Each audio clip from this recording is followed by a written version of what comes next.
وبارك على سيدنا محمد معدن الجود والكرم منبع العلم والحلم وبارك وسلم. عن جابر رضي الله تعالى عنه قال لما حضر أحد دعاني أبي من الليل فقال ما أراني إلا مقتولا في أول من يقتل من أصحاب النبي صلى الله عليه وآله وسلم وإني لا أترك بعدي أعز علي منك غير نفس رسول الله صلى الله عليه وسلم وأن علي دينا فأقض واستوصي بإخواتك خيرا. فأصبحنا فكان أول قتل ودفنت مع آخر فی قبر واحد رواہ بخاری و کما قال. سبحان اللہ. یہ حضرت جابر بن عبداللہ، حضرت جابر کے والد محترم، ان کی یہ ہے کرامت آج. مگر اس سے پہلے میں ایک بات عرض کر دوں. بعض ہمارے احباب یہ کہتے ہیں کہ قرآن پاک میں ہے کہ 5 چیزوں کا علم اللہ تعالیٰ کے سوا کسی کو نہیں. ہمارا عقیدہ یہ ہے کہ کسی چیز کا بھی علم اللہ کی عطا کے بغیر کسی کو نہیں. مگر جب اللہ تعالیٰ بتا دیتا ہے، مطلع فرما دیتا ہے، تو وہ علم آ جاتا ہے. حضرت آدم علیہ السلام کو علم نہ تھا. اللہ تعالیٰ نے فرمایا علمک آدم ما لم تکن تعلم، علم الآدم اسماء کلہا. اللہ تعالیٰ نے آدم علیہ السلام کو تمام چیزوں کے نام بتا دیے. یہ برتری بتانی تھی علم کے ذریعے آدم علیہ السلام کی فرشتوں پر. تو اللہ تعالیٰ نے جب آدم علیہ السلام کو علامہ سکھا دیے، پڑھا دیے، تو آدم علیہ السلام کو کہ انبئونی باسمائہم، ان کو نام بتا دو. فرشتوں نے کہا لا عالم، ہم تو نہیں جانتے. آدم علیہ السلام نے سارے نام گن کے سنا دیے. تو جو معلم آدم علیہ السلام کا تھا، آدم علیہ السلام کی برتری صرف فرشتوں پر اجاگر کرنی تھی، اور حضور نبی کریم رؤوف الرحیم صلی اللہ تعالیٰ علیہ وآلہ وسلم کی برتری جنوں پر، انسانوں پر، نباتات پر، حیوانات پر، فرشتوں پر، سب پر واضح کرنی تھی. تو جس معلم نے آدم علیہ السلام کو تمام اشیاء کے اسماء سکھا دیے، اسی معلم انسانیت نے، اسی معلم نے اپنے محبوب کو تمام چیزوں کا علم عطا فرما دیا. ان میں سے ایک علم یہ ہے، 5 انہیں علوم 5 کہتے ہیں. ایک یہ ہے کہ کسی کو نہیں پتا کہ کون کس جگہ اور کب فوت ہوگا. مگر ہم پیچھے پڑھ چکے ہیں کہ حضور نبی کریم صلی اللہ علیہ وسلم نے بدر کی جنگ سے ایک دن پہلے نشان لگا کے بتا دیا کہ فلاں کافر یہاں مرے گا، فلاں کافر یہاں مرے گا. صبح صحابہ فرماتے ہیں ہم نے وہ تحقیق کی تو جہاں حضور نے فرمایا تھا اس سے سرے منہ بھی کوئی ادھر ادھر نہیں ہوا. تو یہ کیوں ہے؟ حضور صلی اللہ علیہ وسلم معلم انسانیت ہیں، اور اللہ رب العزت جو آدم علیہ السلام کا معلم تھا وہی پیارے مصطفیٰ کا معلم ہے. مگر تلک الرسل فضلنا بعضهم علی بعض، یہ رسول ہیں جنہیں بعضوں پر بعضوں کو فضیلت دی ہے.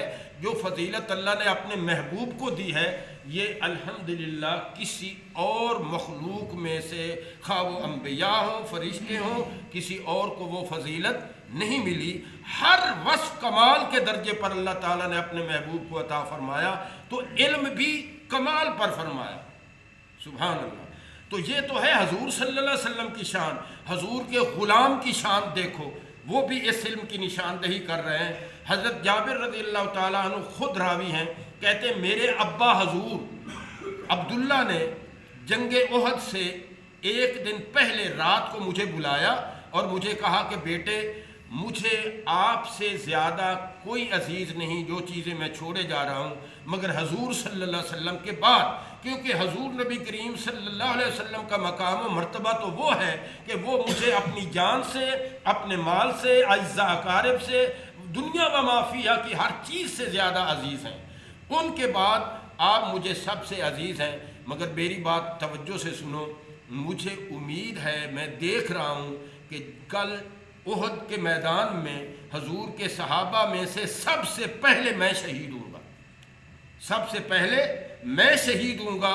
اور میں تجھے وصیت کرتا ہوں، ایک تو مجھ پر قرض ہے، وہ قرض اتار دینا، دوسرا تیری 9 بہنیں ہیں، حضرت جابر کی 9 بہنیں تھیں، 9 بہنیں تھیں، فرمایا اپنی بہنوں کے ساتھ حسن سلوک کرنا۔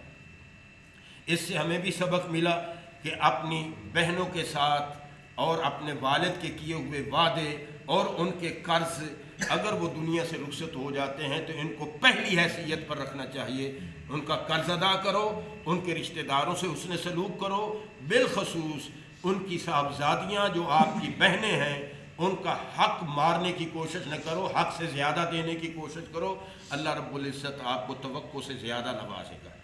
بسم اللہ الرحمن الرحیم۔ ان جابر رضی اللہ تعالی عنہ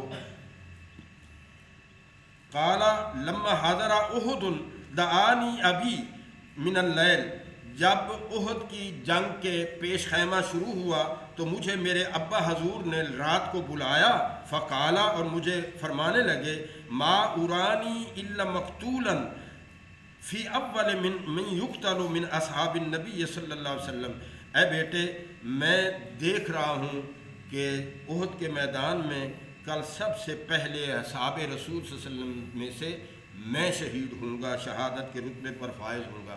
دیکھو انہیں پتہ ہے کل ہمارا اس دنیا فانی میں آخری دن ہے، مگر کیسے وصیتیں کر رہے ہیں، کیسے شوق سے میدان کارزار میں جا رہے ہیں، اپنے بیٹے کو ساری نصیحتیں سمجھا کر جا رہے ہیں کہ کل میں اس دنیا میں نہیں، میں عالم برزخ میں چلا جاؤں گا۔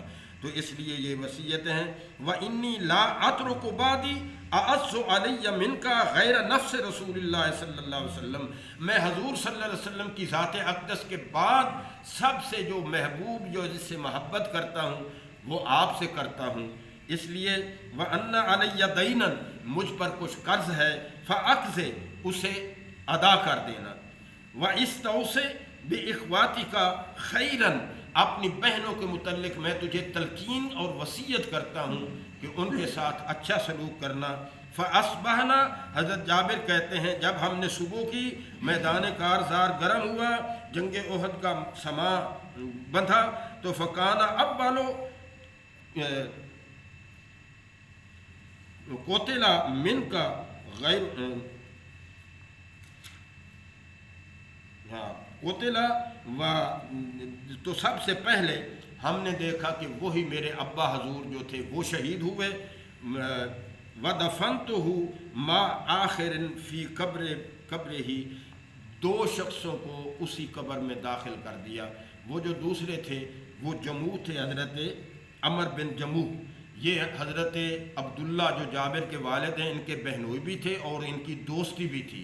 یہ دونوں جنگ احد میں شہید ہوئے، مگر پہلے حضرت عبداللہ ہوئے اور دونوں کو ایک ہی قبر میں دفنا دیا گیا۔ فقہائے کرام نے اس سے فقہی مسئلہ مستنبط کیا ہے کہ جب ایسی مجبوری ہو کہ جگہ تنگ ہو یا اس طرح کا کوئی شرعی عذر معقول ہو تو 2 مردوں کو ایک قبر میں دفنایا جا سکتا ہے۔ رواہ بخاری، یہ بخاری شریف کی حدیث پاک ہے۔ سبحان